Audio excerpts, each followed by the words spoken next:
My brother always forgot his wallet when we went out, leaving me to pay for everything while he bragged about his expensive purchases. Last weekend, he invited me to his anniversary dinner at the fanciest restaurant in town. I waited until after he ordered the most expensive wine, then excused myself to the bathroom and never came back. I'm Jonah, 31 male, and I've spent most of my life being my older brother's wallet with legs. Caleb, 34 male, has this talent for making you feel like you're lucky just to be orbiting him. He walks into a room and air bends around him like he brought the weather. He's the kind of guy who tests sunglasses in a mirror for 4 minutes and then says, "They look expensive on me," like that's a compliment he's giving himself. And then he'll forget his actual wallet and expect me to pick up the tab while he posts a story about grind never stops, next to a leased car he can't afford without juggling 3 balance transfers. Mara, 33 female, his wife, is soft-spoken with this teacher voice that could calm a swarm of bees. She's the person who remembers the extra napkins. She also has a habit of apologizing for Caleb like it's her second job. He's under a lot of pressure right now. He just gets excited. It's not that he forgot his wallet, he switched jackets. I've heard every version of that fairy tale. My parents, Tom, 60 male, and Elena, 58 female, prefer the myth too. Caleb is the firstborn, the big promise. Dad calls him a mover. Mom says, someday it'll all click. I used to believe that if I stayed generous, it would click faster. It started early. When we were kids, Caleb borrowed quarters from my blue ceramic piggy bank, the one with the chipped ear. So often the plug on the bottom turned shiny from being twisted out. He called it interest on being my brother. He made it sound like a club I wanted to join. When I found the piggy bank finally split, glued back together with hairline cracks spiraling like a spider web, he claimed it fell. Mom shrugged and said, maybe I shouldn't keep valuables and breakable things. Lesson learned, I guess. Put your money somewhere Caleb can't reach. The forgot my wallet routine grew up with him. My freshman year, he invited me to a movie and then patted his pockets like an actor in a toothpaste commercial. Surprised, adorable, broke. I paid. When I got my first real job, he said we needed to celebrate your success at this steakhouse downtown. He ordered the tomahawk with a flourish, posted it on Instagram, tagged the restaurant, and when the check came, he did the patented slow stare into the void like he was searching for his moral compass and found lint. I paid. On the drive home, he told me he was proud of me. It landed like a tip you didn't ask for. It's not just the money. Caleb's instability has gravity. I've seen him go from charming to nuclear in a breath. At our cousin's backyard engagement party, the grill flared and charred the chicken, and he hurled a plate so hard it shattered against the fence. Shards flew into the grass. He later joked the plate had it coming. The next morning, he posted a gym selfie about discipline. Mara swept up the pieces with her quiet eyes and told me, he hates disappointing people. I looked at the fence with the spiderweb cracks and thought, what do you call it when you constantly do? Here's the humiliating part. I played along. Not just because he's my brother. Because I wanted to be the kind of person who didn't keep receipts on family. I liked paying when it felt like a gift. But it stopped feeling like a gift and started feeling like a tax for proximity. The last time he forgot his wallet before everything went off the rails, it was at a gas station. He filled his tank, grinned at the cashier, then whispered to me, just grab this one, I'll Venmo you tonight. He never did. When I reminded him, he sent a thumbs-up emoji. That little yellow hand felt like a middle finger. Last weekend, he invited me to his anniversary dinner. Fanciest place in town, my treat, he said. And the way Mom's eyes gleamed told me this was supposed to be a Caleb redemption arc. I said yes. Of course I did. I even ironed the only shirt I own that pretends to be expensive. But the whole week before, every time my phone lit up with his posts, new watch, new shoes, a rental Tesla, my chest tightened like a fist. I kept thinking about that cracked piggy bank and how the lines never really go away. You can glue something together and it might still hold. It just won't be the same thing. The week of the big dinner, Caleb kept hyping it up like he was hosting the Oscars. He texted me links to the restaurant's menu, circling things like the $160 steak and the reserve-only wine list like he was previewing his performance. He even called me the morning of, voice buzzing with that fake humility of his. Bro, you're gonna love this place. Can't believe I scored a table. He always talks like he's doing me a favor by existing. I showed up early, because of course I did. I actually respect reservations. Caleb and Mara strolled in late. He was in this too-tight blazer that looked rented and had "look at me" stitched into the seams. Mara, as usual, had that gentle, tired smile like she'd been apologizing since breakfast. The performance started right away. Caleb charmed the hostess, slapped the waiter on the shoulder like they were old friends, and announced, "We're celebrating. Bring the best you've got." He didn't even glance at prices. Ordered the most expensive champagne first, then tossed the menu down like it was beneath him. I swear, half the restaurant turned to look when he raised his glass and declared, "To us, 10 years of hard work and luxury." Luxury. Like I hadn't been financing half his little luxuries for years. I kept my face neutral, but my chest was buzzing with static. Every time he bragged about his new sneakers, about the Tesla test drive he hadn't bought, about his crypto strategy, I kept picturing that cracked ceramic piggy bank. That crack was still there in me. Then the wine moment came. He leaned back, scanning the list like it was a poker hand. "We'll take the Chateau Margaux, the 2010. I nearly laughed out loud when the waiter confirmed the price. Over $1,000. Caleb smirked at me like we were co-conspirators, like this was our power move. That was when I excused myself.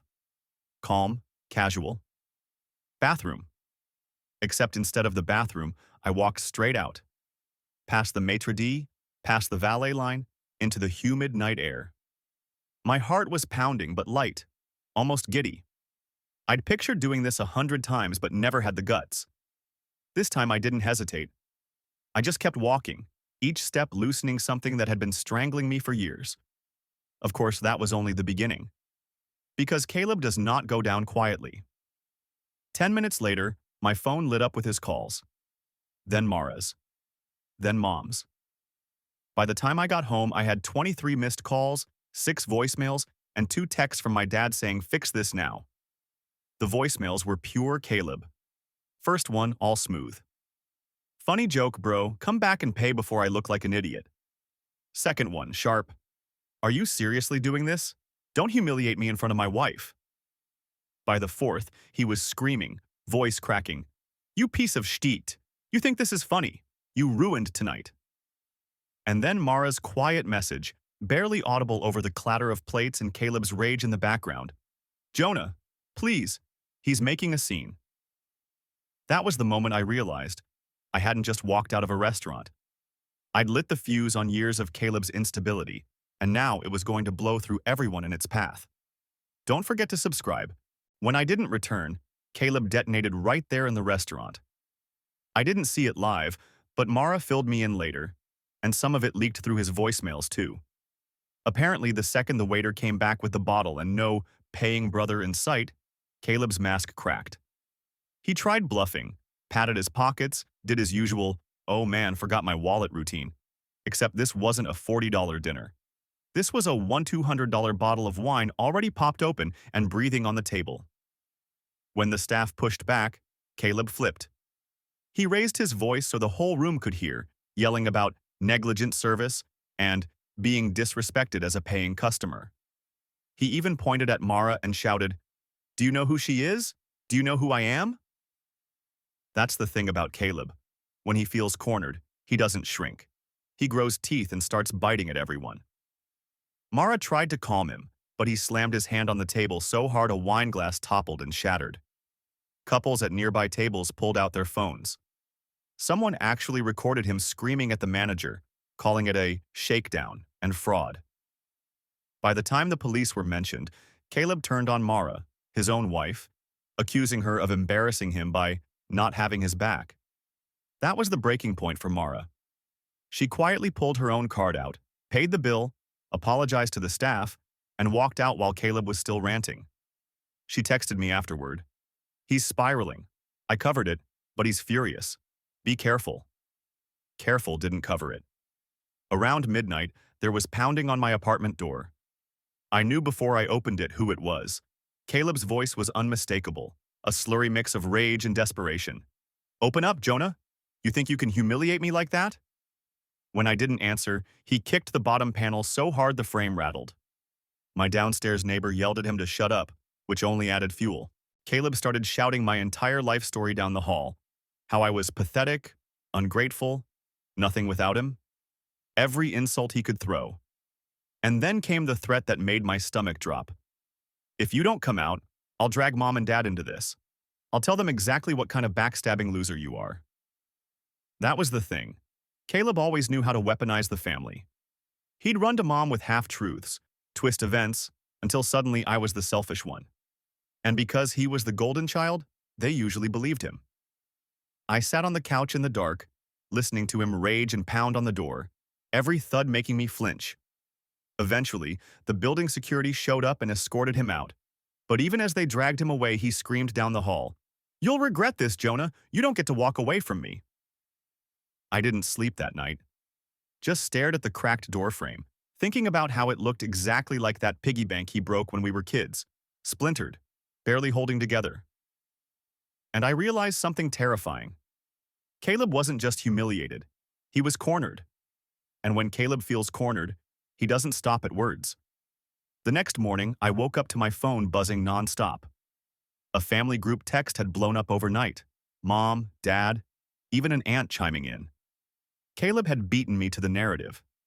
He told everyone I abandoned him at his anniversary dinner, left his wife to cover a bill that was supposed to be my treat, and then locked him out like a criminal.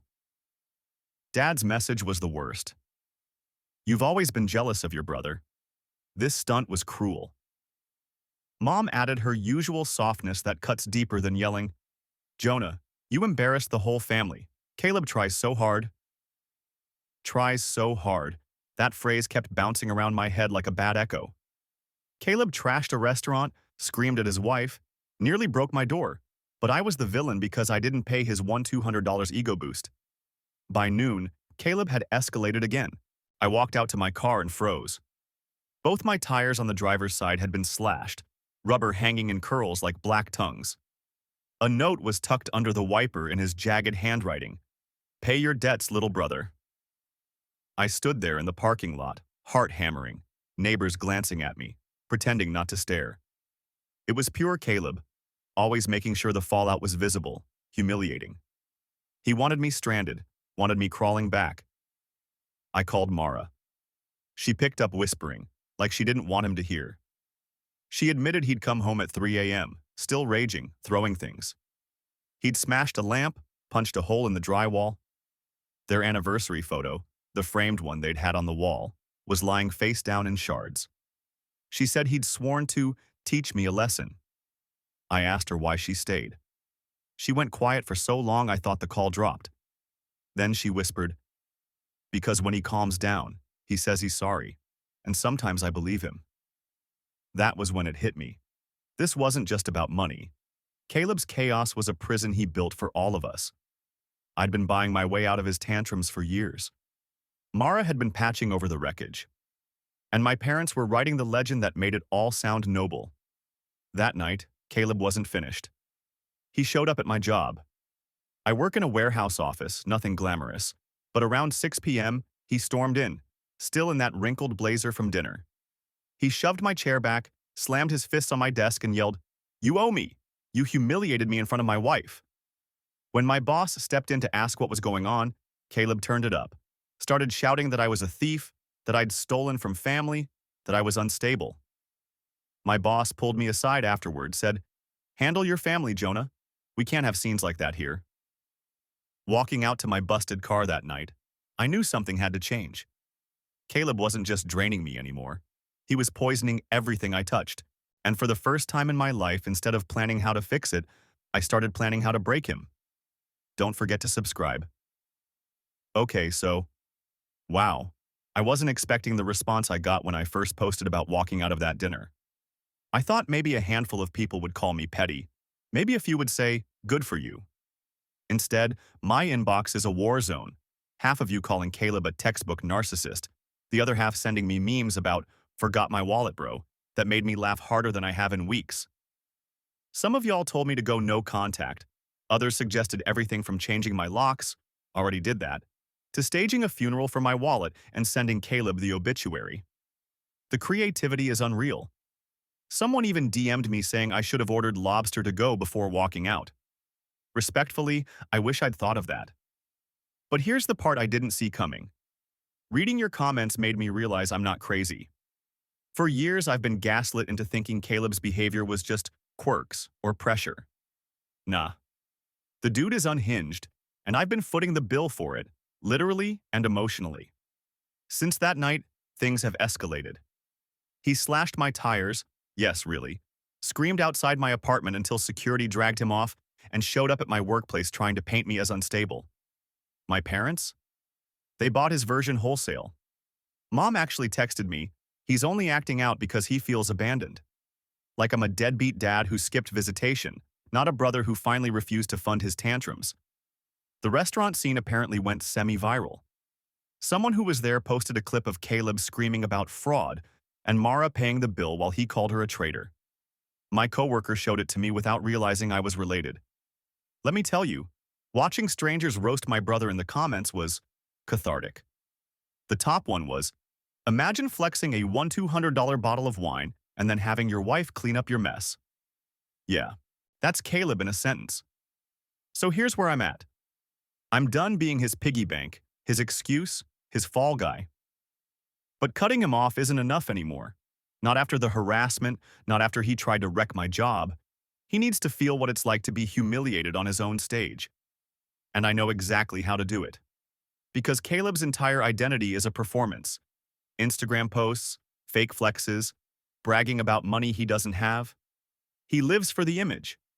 And if there's one thing he can't survive, it's having that image shattered publicly, with an audience he can't control. I've kept every receipt, every Venmo request he never paid back, every "forgot my wallet" text. I've got photos of my slashed tires, recordings of his screaming outside my door, even Mara's messages begging me to be careful. Caleb built his entire myth on my silence, and I'm about to take that silence away. Once I decided Caleb wasn't just getting cut off but exposed, the pieces fell into place faster than I expected. His ego had always been his leash. He needed an audience. So I gave him one. The setup started small. I knew he'd been bragging about his networking event coming up, some charity gala he got invited to through a friend of a friend. He'd been posting about it for weeks, hyping it as proof he was in the circle now. The irony? The ticket was Mara's co-workers plus one. He wasn't even on the list until she pulled strings. That was my opening. I still had all those screenshots, his texts begging me to cover bills, photos of the trashed doorframe, even the note he left on my windshield. And, of course, the pièce de résistance, video clips from the restaurant meltdown. I packaged it all together into a neat little file labeled, "For Caleb, with love." On the night of the gala, I waited until he was already inside. He showed up in that same tight blazer, dragging Mara like she was an accessory. He made a big show of checking in, recording himself on his phone, stepping into greatness, baby. Classic Caleb. That's when I sent the package. Not to him, though. To the event's official Instagram account, to the PR manager hosting it, and to a handful of mutuals who lived for gossip. The subject line was simple: the man you just gave a spotlight to. 10 minutes later, while Caleb was busy cornering strangers with his fake crypto advice, the first whispers started. Phones lighting up around him. Someone pulled up the restaurant video, laughed too loud, and suddenly the whole table was watching. Caleb noticed. He puffed up, tried to laugh along, then realized they were scrolling through screenshots. His Venmo, "I'll hit you back tomorrow," messages stacked like a rap sheet. When Mara leaned in to see, one woman handed her the phone. That was the moment. The one I wish I'd filmed. Mara's face went pale as she scrolled. Caleb tried to grab the phone from her, but she yanked it away, stood up, and hissed something I couldn't hear from my distance. Then she stormed out. Caleb panicked. He started shouting at the table about privacy violations and fake receipts. But the screenshots had his name, his phone number, his exact words. The room turned on him fast. Security was called when he shoved a chair trying to grab another phone. By the time they dragged him out, people were recording. I didn't even have to add commentary online. The footage spoke for itself. Caleb, screaming in a wrinkled blazer, being hauled out of a charity gala while guests laughed and whispered. That night, I sat on my couch with a beer and scrolled through the clips. The captions were brutal. Wallet bro strikes again. Charity case, literally. This is why you don't flex on credit. For once, I didn't feel like the one carrying his weight. For once, Caleb was crumbling under the load of his own lies. And for the first time in years, I felt free. The gala wasn't the end. It was the spark. Caleb doesn't take humiliation like a normal person. He takes it like an injury that has to be avenged. 2 days after he got dragged out, my apartment buzzer went off at 3 a.m. I didn't answer, but I knew. The pounding started a second later. Caleb's voice, hoarse and cracked. "You ruined me, Jonah. You think you're clever?" He kicked the door so hard the frame split again. My neighbor called the cops this time, and when they showed up, Caleb tried to spin it, told them I stole from him, that I was keeping evidence of his business deals. They weren't buying it. They gave him a trespass warning and escorted him out in handcuffs just to calm him down. The next morning, Mara called me. Her voice was shaky, like she hadn't slept either. She'd seen everything I sent out, and for once, she didn't defend him. She said Caleb had been smashing things in their house ever since the gala. TV screen, glass coffee table, even their anniversary photo again. "It's like he's trying to erase every reminder of me," she whispered. I could hear her packing in the background. "Jonah, I'm leaving him. I should have years ago." But Caleb wasn't done with me. If he couldn't hit me directly, he'd poison me with family. That afternoon, Dad showed up at my door in person. He didn't even knock, just barged in like he owned the place. His face was red, eyes wild. "Do you have any idea what you've done to your brother? You humiliated him publicly. You destroyed his reputation." I laughed, actually laughed, because the idea that Caleb had a reputation to ruin was absurd.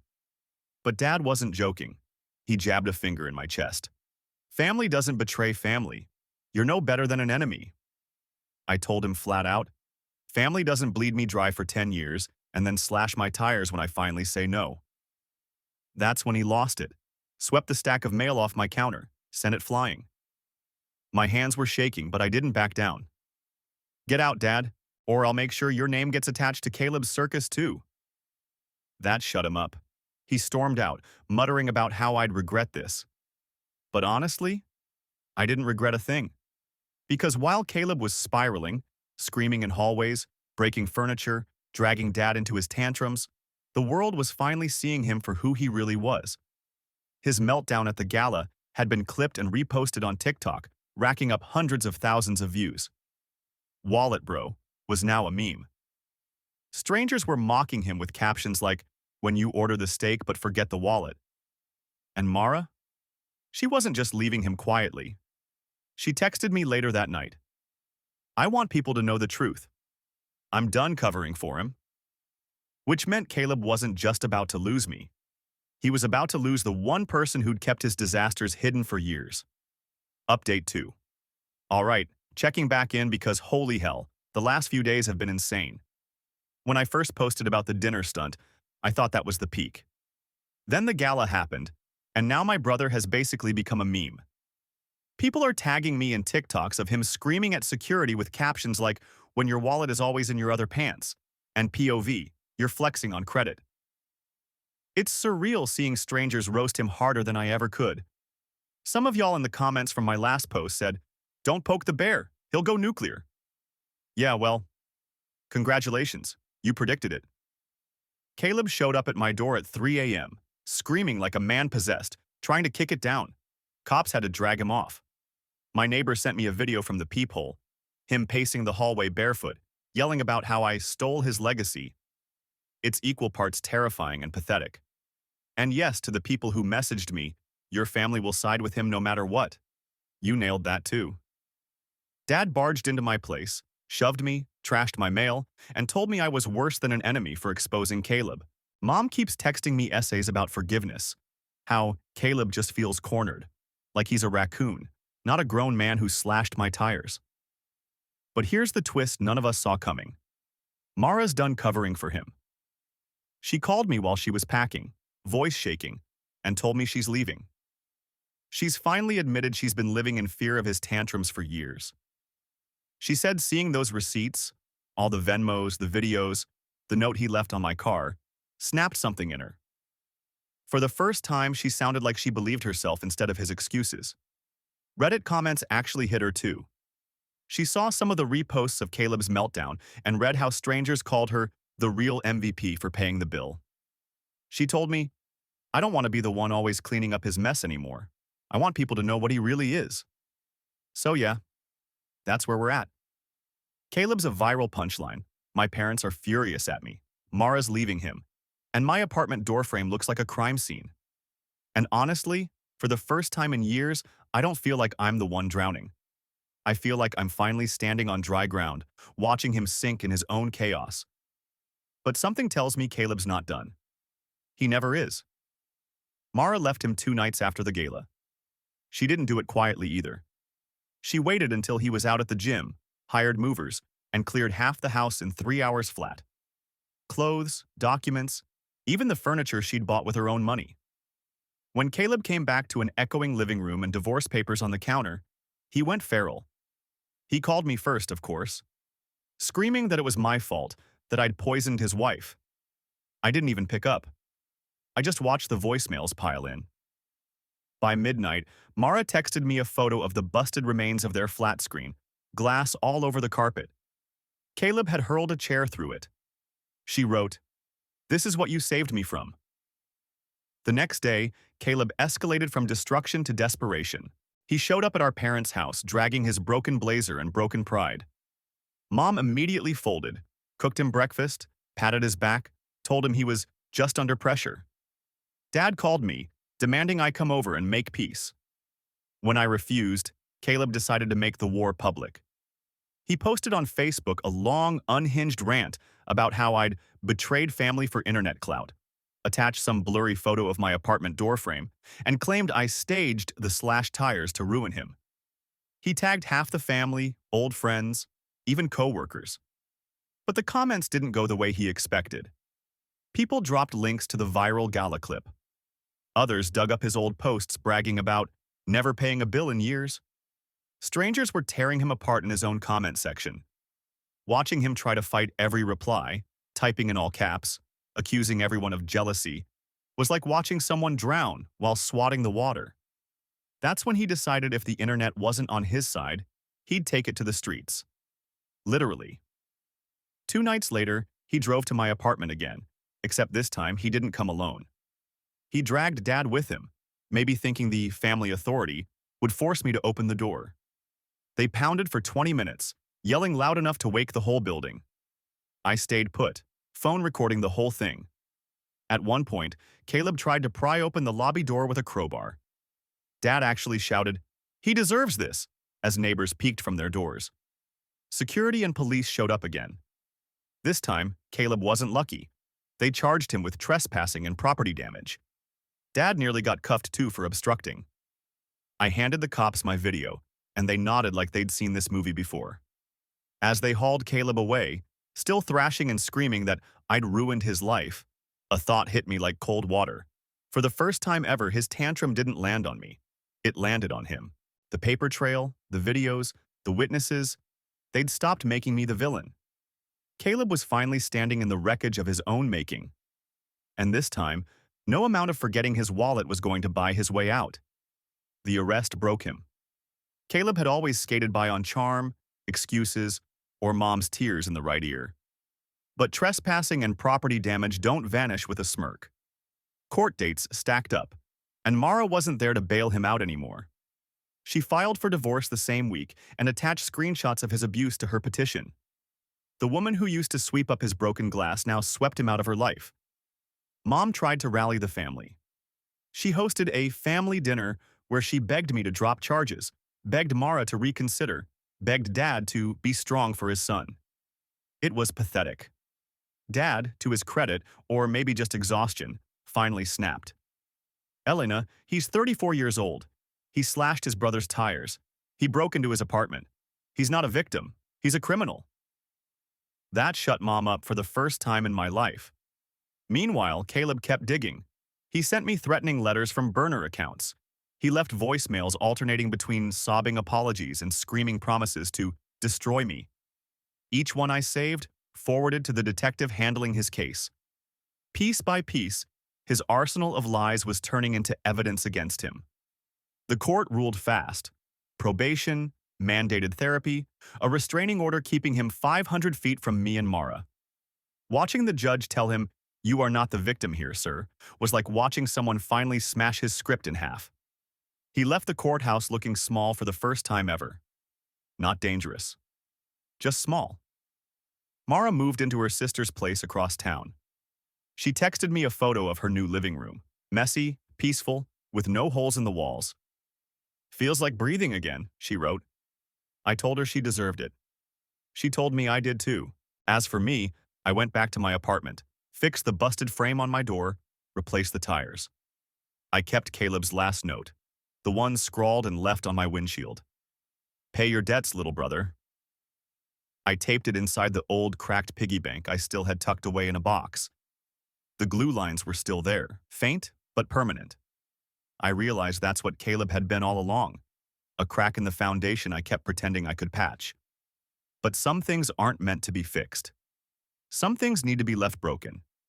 So I closed the piggy bank, put it back on the shelf, and let the silence of my apartment settle around me. For the first time in decades, it was my silence, not his. And that was enough.